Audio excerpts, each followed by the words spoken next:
Okay, guys, so earlier on today I made some turkey a la king with my mother-in-law. This is her special recipe.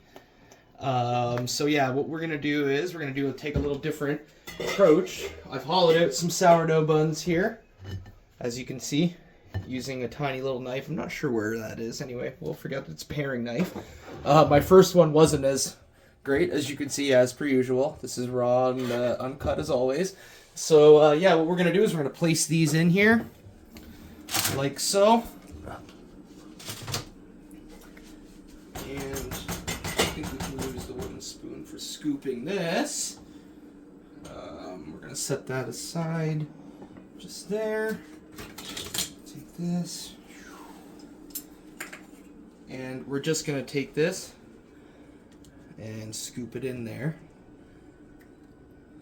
Now, I don't know if you guys have ever eaten at a restaurant and seen when they do this with French onion soup, but we're going to do this with the turkey a la king. This is leftover from Easter.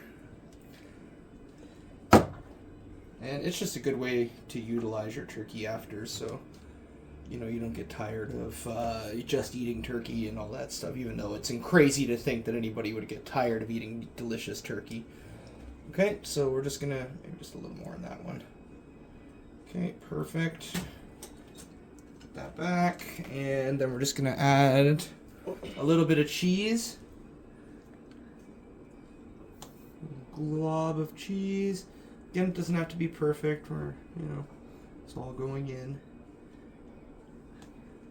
And we're just gonna broil this off in the oven, and make sure you watch it while it's broiling.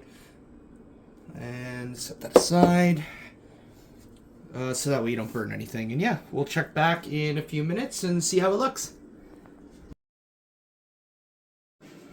Okay. Check these beauties out. And I can't wait. Alright, enjoy guys. Don't forget to like and subscribe.